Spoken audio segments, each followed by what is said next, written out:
किसी गांव के बाहर एक जंगल में एक माया नामी जादूगरनी रहती थी। वो एक अच्छी जादूगरनी थी। उसने अपना जादू कभी भी किसी को नुकसान पहुंचाने के लिए इस्तेमाल नहीं किया था।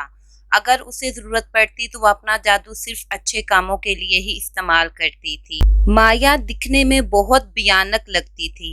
इसके बड़े बड़े दांत, लंबी नाक और सुर्ख आंखें थी। माया जब भी जंगल में से किसी गांव वाले को गुजरते देखती तो उसका दिल करता कि वो उनसे बातें करे और उनकी दोस्त बन जाए। एक दिन माया जंगल में एक दरख्त के नीचे बैठी थी। उसे दूर से एक लकड़हारा आता दिखाई दिया। वो बहुत खुश हो गई कि कोई इंसान इस तरफ आ रहा है। जैसे ही लकड़हारा उस दरख्त के पास से गुजरा तो माया ने उसे बुलाया। अरे भाई, बात तो सुनना। मैं यहाँ पर अकेली बैठी हुई हूँ और बोर हो रही हूँ। क्या तुम 2 घड़ी मेरे पास बैठ सकते हो और मुझसे बातें कर सकते हो? लकड़हारे ने जैसे ही उधर देखा तो वो डर गया और बोला, कक कक कौन हो तुम? और ये बोलकर वो लकड़हारा बेहोश हो गया। माया घबरा गई और जल्दी से लकड़हारे के पास आई। वो लकड़हारे को डराना नहीं चाहती थी। वो लकड़हारे के पास आकर सोचने लगी कि क्या मेरी शक्ल इतनी भयानक है कि कोई इंसान सिर्फ मुझे देखकर ही बेहोश हो जाए। माया ने सोचा, ऐसे तो कोई इंसान मुझसे दोस्ती नहीं करेगा, तो ऐसे में मुझे क्या करना चाहिए। सोचते सोचते उसे एक ख्याल आया और उसने सोचा, अरे ये तो मैंने कभी सोचा ही नहीं। मैं तो एक जादूगरनी हूँ ना, मैं तो अपना जादू अपने ऊपर भी इस्तेमाल कर सकती हूँ। तो इतना सोचकर ही माया ने मुंह ही मुंह में कुछ बड़बड़ाया। अब वहां एक भयानक सूरत वाली जादूगरनी की जगह एक खूबसूरत जादूगरनी खड़ी थी।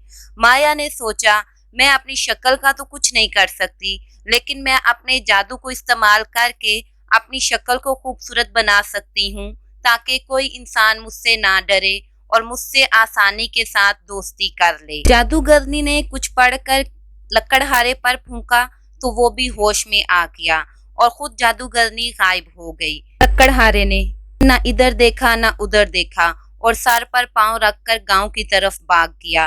अब जादूगरनी सोच में पड़ गई कि अब उसे क्या करना चाहिए। एक दिन जादूगरनी ने सोचा कि क्यों ना गांव वालों के साथ कुछ मजाहिया शरारत की जाए ताकि सारे गांव वाले उससे डरने की बजाय उसके अच्छे दोस्त बन जाएं।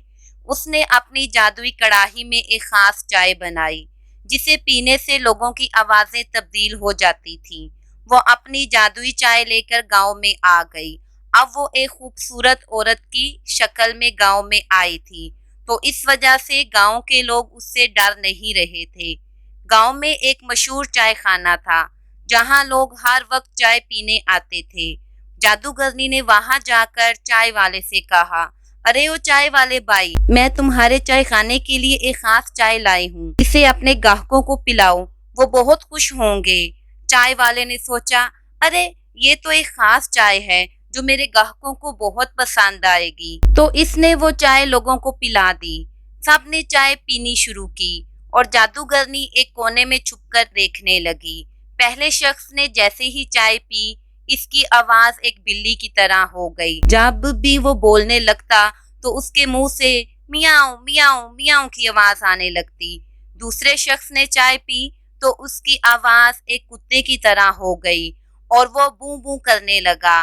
तीसरे शख्स ने चाय पी तो उसकी आवाज एक कव्वे की तरह हो गई और वो काएं काएं काएं करने लगा। पूरे चाय खाने में अजीबोगरीब आवाजें गूंजने लगी और सब लोग एक दूसरे को हैरत से देखने लगे। ये सारा हंगामा देखकर चाय वाले की हंसी छूट गई और वो हंसने लगा कि ये क्या हो रहा है। जब लोगों को समझ में आया कि ये सब एक जादूगरनी की शरारत है तो वो सब भी हंसने लगे।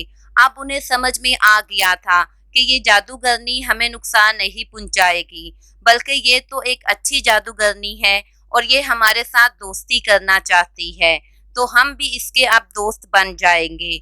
इस वजह से किसी गांव वाले ने इसका बुरा ना माना, बल्कि सब ने ही इसकी शरारत का लुत्फ उठाया।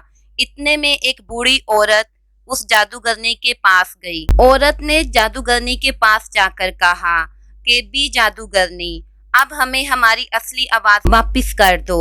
तो जादूगरनी ने मुस्कुराते हुए अपनी जादुई छड़ी घुमाई तो सबकी आवाजें वापस ठीक हो गई। सब लोग खुशी से तालियां बजाने लगे। इस दिन के बाद जादूगरनी गांव वालों की अच्छी दोस्त बन गई। सब ने फैसला किया कि हर माह एक दिन जादूगरनी की चुलबुली शरारतों का दिन मनाया जाएगा ताकि सब मिलकर हंसे। अब जादूगरनी गांव वालों के साथ हंसी खुशी रह रही थी। अब हर गांव वाला उससे डरता नहीं था बल्कि उसका अच्छा दोस्त बन गया था। अब जादूगरनी अपनी असली सूरत में वापस आ गई थी। अब उसको अपनी शक्ल बदलने की जरूरत नहीं पड़ती थी क्योंकि अब हर कोई उससे प्यार से पेश आता था और उसको देखकर डरता नहीं था।